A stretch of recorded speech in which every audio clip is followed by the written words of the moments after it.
Boa tarde, pessoal. Estamos aqui voltando ao nosso assunto da geografia política, desse mundo que já não é mais um mundo bipolar da Guerra Fria, mas que cada vez mais se mostra como um mundo multipolar nos dias de hoje. Hoje nós vamos tratar um pouquinho sobre a OTAN, a Organização do Tratado do Atlântico Norte, que existe desde o final da Segunda Guerra Mundial, que tinha o objetivo, naquele momento, de conter o avanço da União Soviética, dos comunistas, e que agora tem outros objetivos particulares no século XXI, principalmente no final do século XX, após o fim da União das Repúblicas Socialistas Soviéticas. Vamos trabalhar um pouquinho sobre esse tema e também demonstraremos um pouco como há algumas questões geopolíticas que ainda perpassam a esfera do poderio militar, as nações que se colocam como poderes bélicos e militares e econômicos adversários dos Estados Unidos e da OTAN, e, de alguma maneira, a gente começa a dar os primeiros passos para desvendar esse mundo bastante complexo da geografia política contemporânea, mas que é proveitoso para entendermos, inclusive, os motivos pelos quais, por exemplo, temos tantas notícias de disputas entre China, Estados Unidos, Rússia, Estados Unidos, Irã, Estados Unidos e também a Europa incluída nisso tudo. Vamos lá, bora conferir? Para entendermos um pouquinho melhor essa aliança militar criada em 1949, a Organização do Tratado do Atlântico Norte, observando desde a sua criação no período logo imediato, final da Segunda Guerra Mundial e início da Guerra Fria, aos dias de hoje, é importante a gente observar esse mapa animado, né, que vai demonstrando para nós, ao passar dos anos, os países que se tornam membros da Organização do Tratado do Atlântico Norte, a OTAN. Essa é uma aliança militar, e no seu artigo 5º diz o seguinte: um ataque armado contra um ou mais países membros será considerado uma agressão contra todos. Né? Então o objetivo da OTAN, ele, de alguma maneira, é a proteção das nações signatárias desse acordo. E a gente tem modificações da OTAN desde a Guerra Fria para os dias de hoje.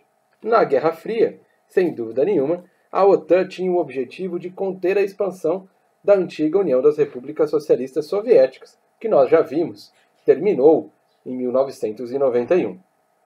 Nos dias atuais, a OTAN reformulou seus objetivos porque não deixou de existir.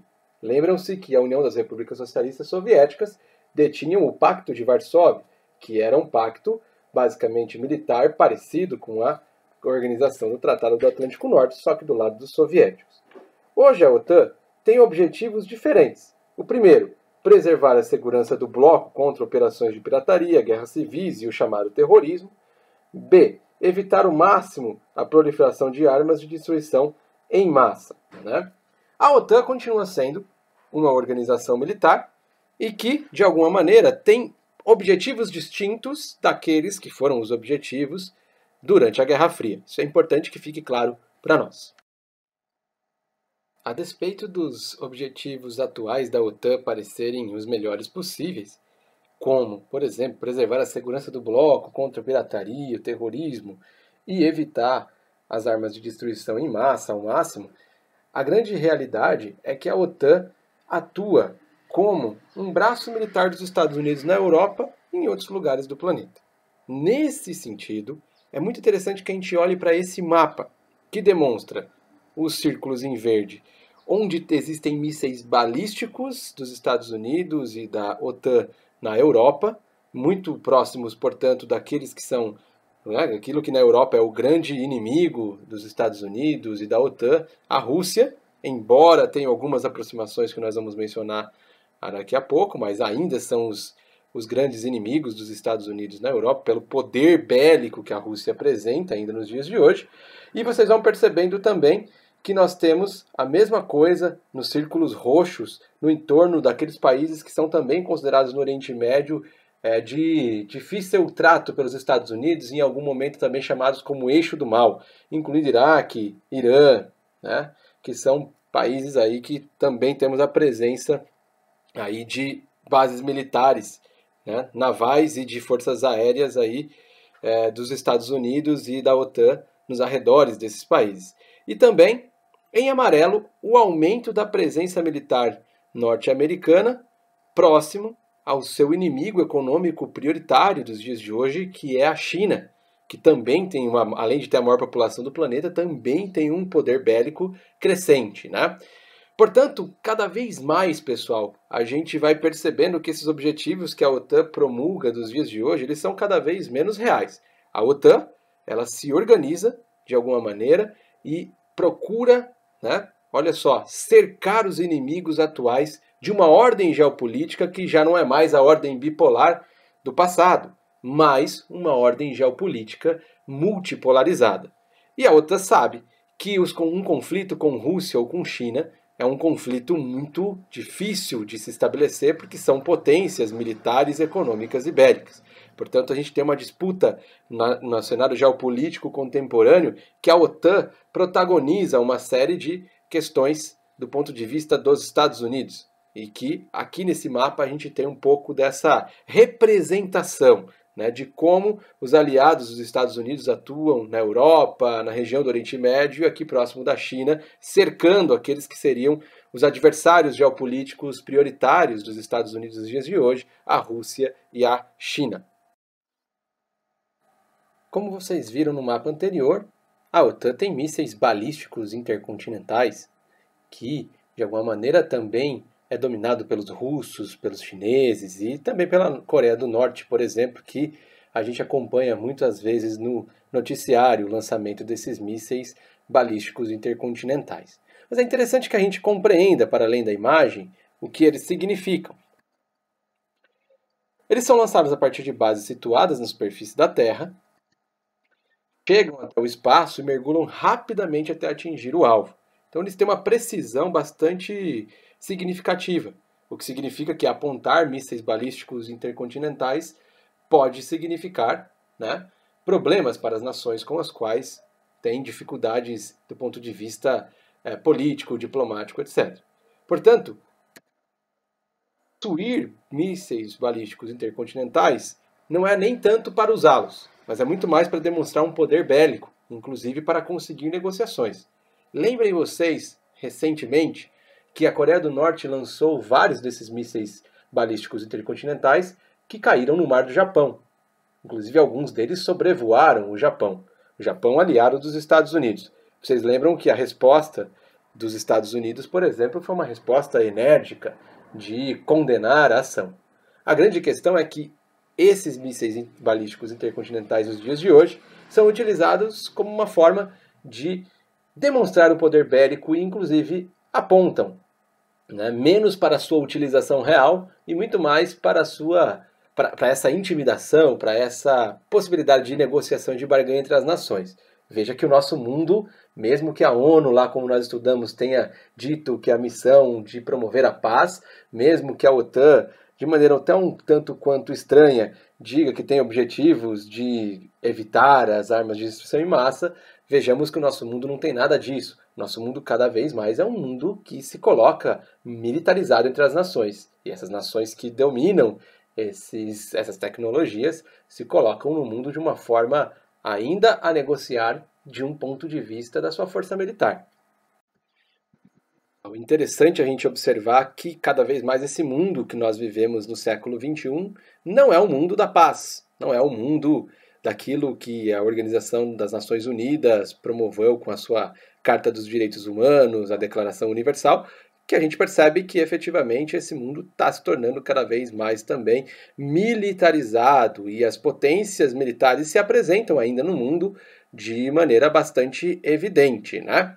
O estudo da OTAN é bastante importante por esse motivo. A Organização do Tratado do Atlântico Norte é um braço militar dos Estados Unidos, na Europa principalmente, e tem objetivos estratégicos bastante significativos, que tem a ver por estar, por exemplo, em uma zona de influência muito próxima do seu inimigo, hoje bélico e com poder militar significativo, que é a Rússia. A mesma coisa no que se refere à China e na região do Oriente Médio, né? Então, o que é interessante a gente notar dessa questão que nós estamos trabalhando com a OTAN, por exemplo, é compreender cada vez mais que esse mundo que nós vivemos, ele é um mundo que se militariza sim. E os conflitos geopolíticos ainda se dão por essas questões que envolvem a força militar. Nós teremos a oportunidade de estudar vários desses, né? E nós teremos a oportunidade, inclusive, de dizer o seguinte, para afirmar, esse mundo está se tornando cada vez mais multipolarizado, e determinadas nações têm mais poder do que as outras do ponto de vista militar. E esse exemplo dos mísseis balísticos são bem interessantes para a gente notar algumas questões. Vocês acham mesmo que, por exemplo, na Coreia do Norte se trata só de uma liderança caricata, que é o Kim Jong-un, que é ridicularizado pela mídia ocidental? Mas vocês já perceberam que os Estados Unidos sequer atacam a Coreia do Norte? Já pararam para pensar sobre isso? Já perceberam que os norte-coreanos, ao dominarem mísseis como os mísseis balísticos intercontinentais, eles se colocam no mundo com uma capacidade de negociação, embora seja uma nação pequena, bastante significativa. Inclusive os Estados Unidos ameaçam, mas não fazem nada. Já perceberam isso? Tentem pensar sobre essa mesma questão em relação à Rússia, em relação à China, em relação ao Irã, que são nações que dominam e têm um poder bélico bastante significativo, e que os Estados Unidos e a Europa Ocidental se opõem, mas não necessariamente são capazes de, por exemplo, fazer guerras nesses países porque sabem do potencial bélico de cada um deles. Então, esse nosso mundo da geopolítica está cada vez mais multipolarizado e há uma militarização crescente da sociedade que nós vivemos. Diferente da Guerra Fria, mas com as características dos dias de hoje. É interessante que a gente dê uma olhadinha também nos conflitos recentes em que a OTAN acabou atuando. A invasão do Afeganistão em 2001, a guerra do Iraque em 2003, um parênteses, a guerra do Iraque teve atuação direta da OTAN, mas o Conselho de Segurança da ONU não aprovou a invasão do Iraque por parte dos Estados Unidos. A intervenção na Guerra Civil na Líbia de 2011, apoio aos ocidentais na Guerra Civil da Síria, que continua em andamento nos dias de hoje. Além disso, a OTAN criou um mecanismo de aliados extra-OTAN, aliados estratégicos, diríamos assim. Que nós temos mais ou menos no mundo os países que são da OTAN e países que são aliados extra-OTAN. Vocês devem ter percebido que em 2019 houve a proposta de que o Brasil se tornasse um aliado extra-OTAN, o que de alguma maneira empolgou algumas mentes e corações, mas é bastante sintomática essa participação do Brasil como aliado extra-OTAN, até porque os aliados extra-OTAN parecem não ter tanta serventia assim. Vamos ver o porquê?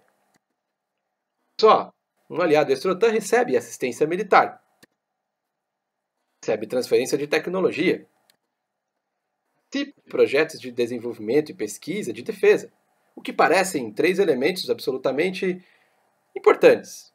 Mas existe uma questão que se coloca que, para os aliados extra-OTAN, é algo bastante curioso, para não dizer outra coisa. Aliados extra-OTAN, veja só, não vão contar com o benefício da segurança mútua, como ocorre entre os países membros. O que significa isso? Que os aliados extra-OTAN não possuem as mesmas condições de que aqueles que compõem a organização do Tratado do Atlântico Norte. E aí a gente se pergunta, qual é a real intenção de ser um aliado extra-OTAN? Será que isso realmente é significativo e positivo para os países que compõem esse arco de aliados de fora da Organização do Tratado do Atlântico Norte? Chegamos ao fim da nossa aula. Terminamos com uma pergunta. Será que é interessante nos tornarmos um aliado extra-OTAN? Essa é uma pergunta que vale bastante para a gente estudar. Principalmente esses acordos geopolíticos dos dias de hoje. O objetivo dessa aula é demonstrar, portanto, que esse mundo pós-Guerra Fria não é um mundo de paz. Não é um mundo em que, de alguma maneira, vigoram aqueles objetivos que a ONU promulga desde 1948. Não há o assegurar de paz entre as nações sem a presença militar. Pode ser que não tenhamos mais o mesmo contexto da Guerra Fria, mas temos um contexto de multipolaridade e de disputa entre as nações. Basta a gente notar que há um claro cerco em torno de 2 superpotências, ou de 2 potências atuais, para não falar com superpotências, de 2 potências atuais bélicas e econômicas, que é o caso da China e da Rússia. E alguns dos seus aliados imediatos no Oriente Médio, como é o caso do Irã, por exemplo, que são potências bélicas, econômicas e que fazem uma contraposição aos Estados Unidos e à OTAN. Portanto, temos um mundo, sim, ainda bastante militarizado, em que as disputas geopolíticas continuam acontecendo nessa seara. É por isso que é importante a gente estudar a OTAN e a ONU e tantos outros organismos supranacionais. Um abraço e até breve.